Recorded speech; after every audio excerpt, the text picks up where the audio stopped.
Audio Jungle.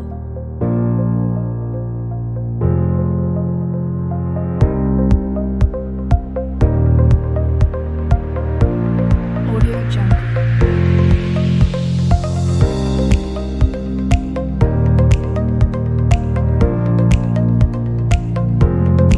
Audio Jungle.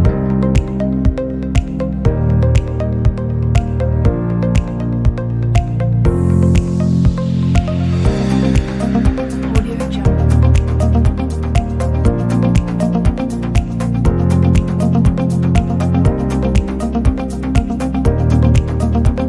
Audio Jungle. Audio Jungle.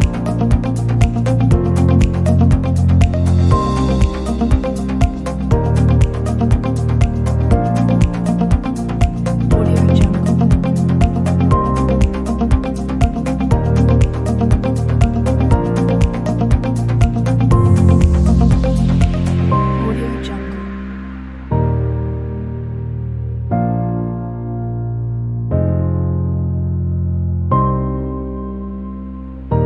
Audio Jungle.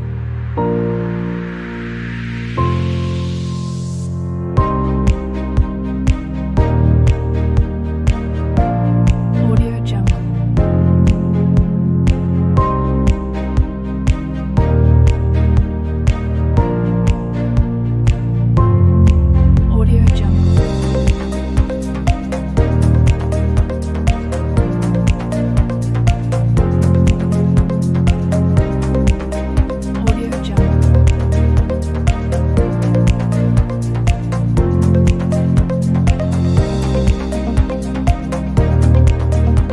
Audio Jungle. Audio Jungle. Audio Jungle.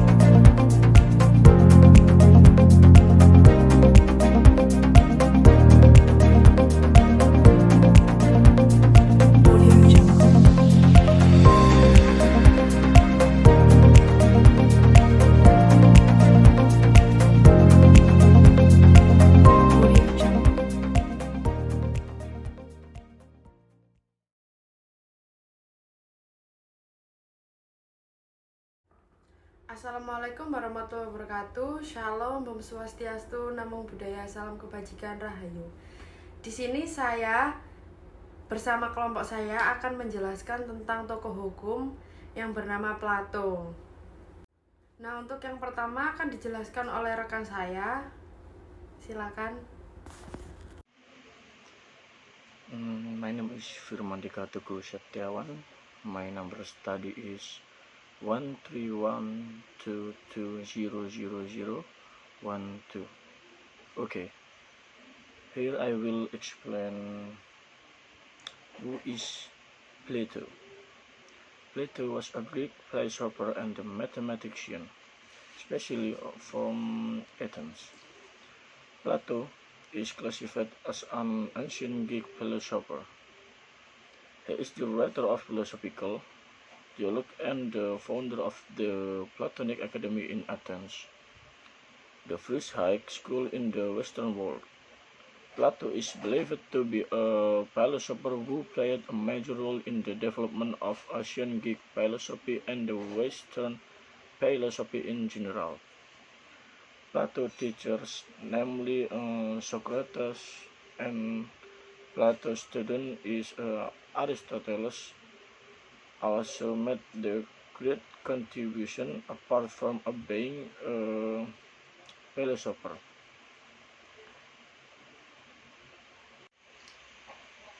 Plato is also known as one of the founders of Western religions and spirituality. Plato's thought was developed into Neoplatonism by thinkers such as Plotinus and Porphyry. Neoplatonism and a major influence on the development of Christianity, especially influencing the thought of the Church father like Augustine. The philosopher Alfred North Whitehead even credited Plato with saying, "The safe general characterization of the European philosophical tradition is that it consists of a series of footnotes to Plato." Thank you. Halo, nama saya Firman Dika Teguh Septiawan, NIM 13122000012. Di sini saya akan mewawancarai orang sekitar sini tentang tokoh bernama Plato.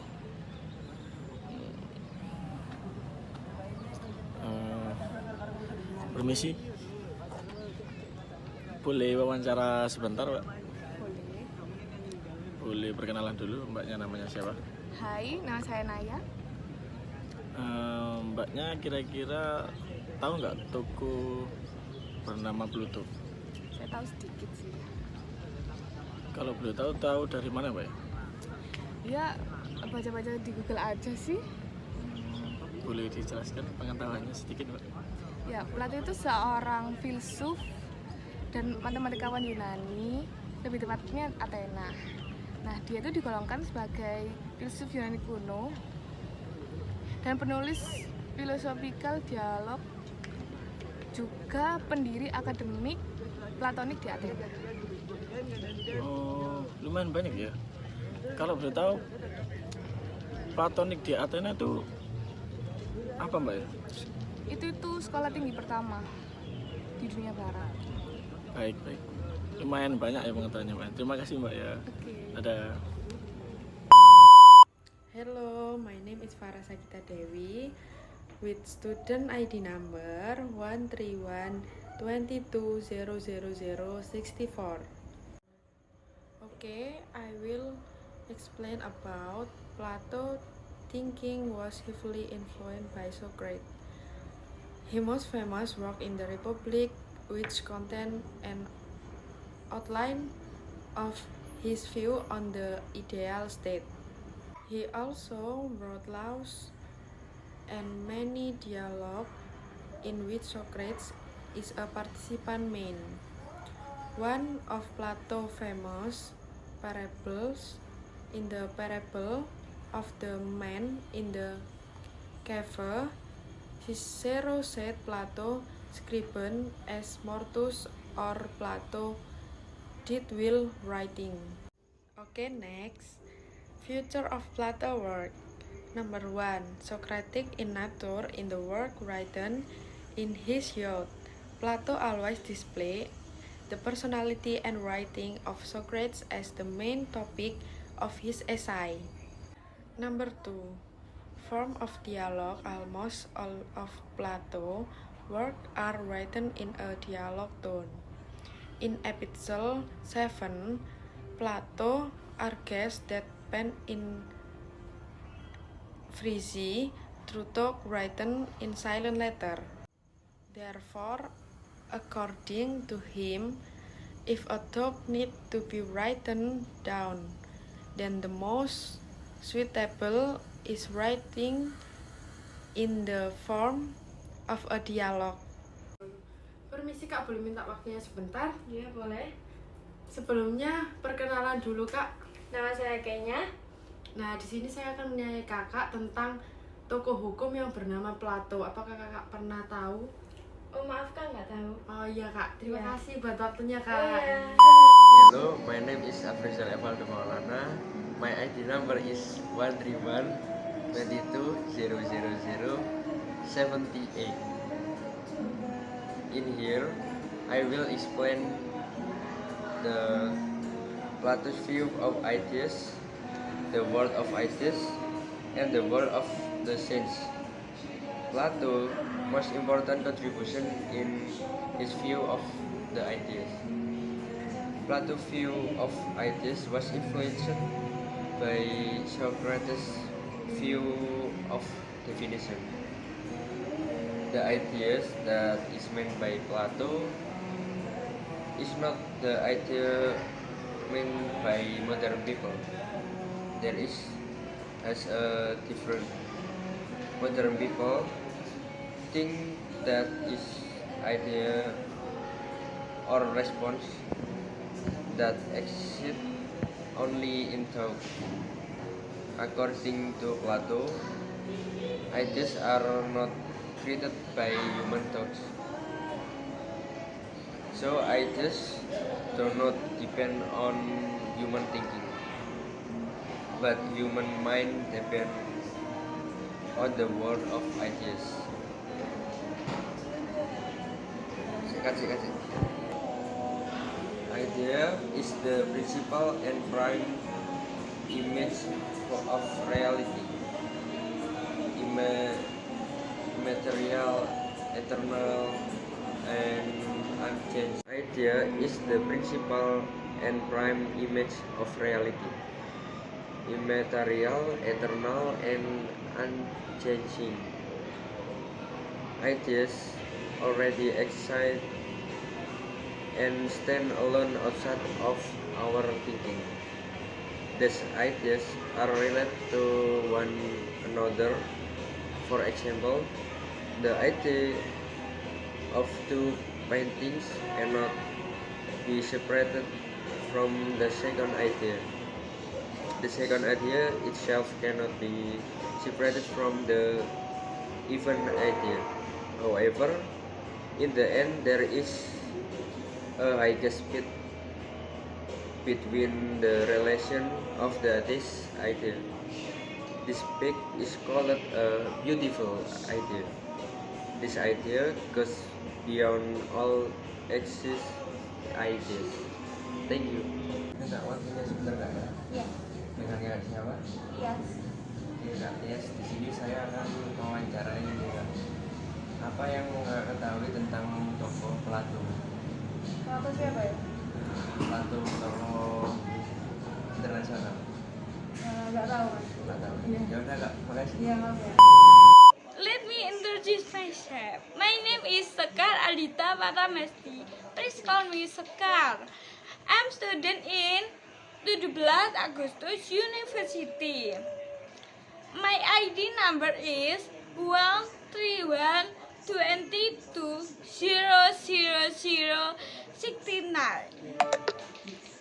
Udah matiin. The word of the society. The sensory word is the real word when it's a correction physical object. Word can be felt by our senses. This sensory word is nothing but a reflection of shadow of either word. There are our change in this sensory word. Everything that exists in the physical world is moral, can be damaged and can be. Word of ideal edit. The word of ideal is a word that is only to your listen. In the world, there is no change. Our ideal, our idea are internal and cannot be changed. There is only one good, beautiful idea. In the world of idea, everything is perfect. This does not only refer to raw items that can be grabbed, but also to concept intellectual lessons. Take for example, the concept of future and tectonics. Plato view on the art and beautiful of something. Sekal dari untuk Surabaya, izin bertanya ya kakak. Iya. Kakak tahu nggak Plato itu siapa? Plato ya, Pak.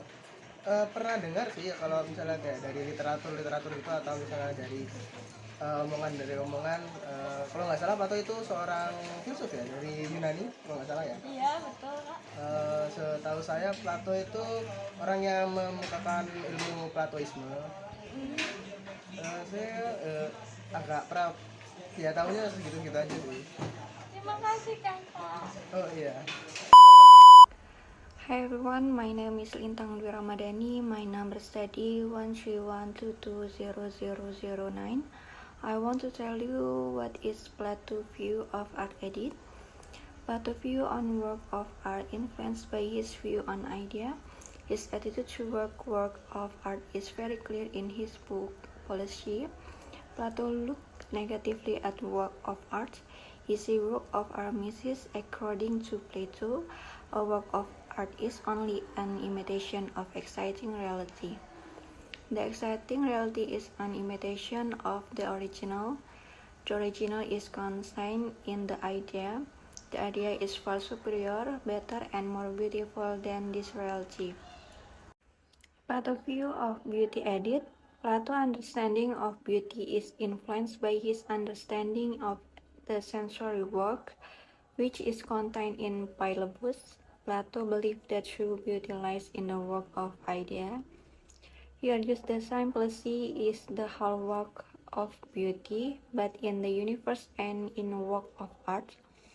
However, still the beauty that exists in the universe is only an apparent beauty and is beauty at a lower level.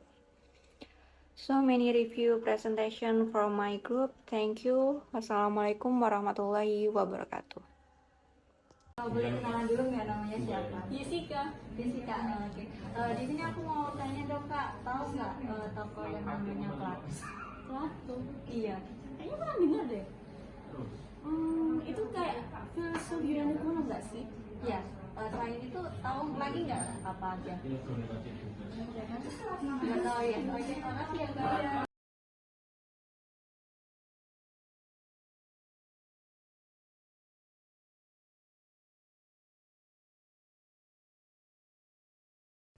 Athens, 2,400 years ago.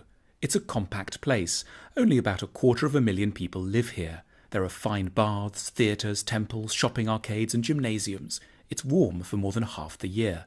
This is also home to the world's first true and probably greatest philosopher, Plato. Born into a prominent and wealthy family in the city, Plato devoted his life to one goal, helping people to reach a state of what he termed eudaimonia, or fulfillment. Plato is often confused with Socrates. Socrates was an older friend who taught Plato a lot but didn't write any books. Plato wrote lots of them, 36, all dialogues, beautifully crafted scripts of imaginary discussions in which Socrates is always allotted a starring role, among them the Republic, the Symposium, the Laws, the Meno, and the Apology. Plato had 4 big ideas for making life more fulfilled. First big idea, think more. We rarely give ourselves time to think carefully and logically about our lives and how to lead them. Sometimes we just go along with what the Greeks called doxa, or popular opinions. In the 36 books he wrote, Plato showed this common sense to be riddled with errors, prejudice, and superstition. Fame is great, follow your heart, money is the key to a good life. The problem is, popular opinions edge us towards the wrong values, careers, and relationships. Plato's answer is, know yourself. It means doing a special kind of therapy, philosophy, subjecting your ideas to examination rather than acting on impulse. If you strengthen your self-knowledge, you don't get so pulled around by feelings. Plato compared the role of our feelings to being dragged dangerously along by a group of wild horses. In honor of his mentor and friend Socrates, this kind of examination is called a Socratic discussion. You can have it with yourself or, ideally, with another person who isn't trying to catch you out, but wants to help you clarify your own ideas. Second big idea, let your lover change you.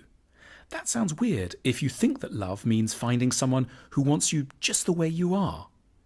In a Symposium, Plato's play about a dinner party where a group of friends drink too much and get talking about love, sex and relationships, Plato says, true love is admiration.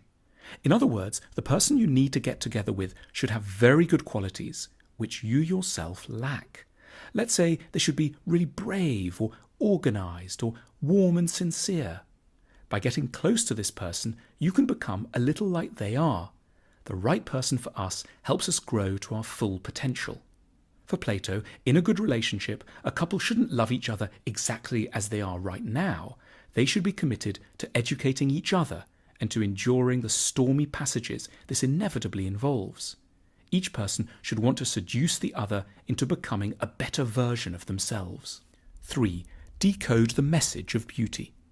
Everyone pretty much likes beautiful things, but Plato was the first to ask, why do we like them? He found a fascinating reason. Beautiful objects are whispering important truths to us about the good life. We find things beautiful when we unconsciously sense in them qualities we need but are missing in our lives. Gentleness, harmony, balance, peace, strength. Beautiful objects, therefore, have a really important function. They help to educate our souls. Ugliness is a serious matter too. It parades dangerous and damaged characteristics in front of us. It makes it harder to be wise, kind, and calm. Plato sees art as therapeutic. It's the duty of poets and painters, and nowadays novelists, TV producers and designers, to help us to live good lives. 4. Reform society. Plato spent a lot of time thinking how the government and society should ideally be. He was the world's first utopian thinker. In this, he was inspired by Athens' great rival, Sparta. This was a city-sized machine for turning out great soldiers. Everything the Spartans did, how they raised their children, how their economy was organized, whom they admired, how they had sex, what they ate, was tailored to that one goal. And Sparta was hugely successful from a military point of view. But that wasn't Plato's concern. He wanted to know, how could a society get better at producing not military power, but fulfilled people? In his book, The Republic, Plato identifies a number of changes that should be made. Athenian society was very focused on the rich, like the louche aristocrat Alcibiades, and sports celebrities like the boxer Milo of Croton. Plato wasn't impressed. It really matters who we admire, because celebrities influence our outlook, ideas, and conduct, and bad heroes give glamour to flaws of character. Plato therefore wanted to give Athens new celebrities, replacing the current crop with ideally wise and good people he called guardians, models for everyone's good development. These people would be distinguished by their record of public service, their modesty and simple habits, their dislike of the limelight, and their wide and deep experience. They would be the most honoured and admired people in society. He also wanted to end democracy in Athens. He wasn't crazy. He just observed how few people think properly before they vote, and therefore we get very substandard rulers. He didn't want to replace democracy with a horrid dictatorship, but he wanted to prevent people from voting until they'd started to think rationally. That is, until they'd become philosophers. Otherwise, government would just be a kind of mob rule. To help the process, Plato started a school, the Academy, in Athens, which lasted a good 300 years. There, pupils learnt not just maths and spelling, but also how to be good and kind. His ultimate goal was that politicians should become philosophers. The world will not be right, he said, until kings become philosophers or philosophers kings.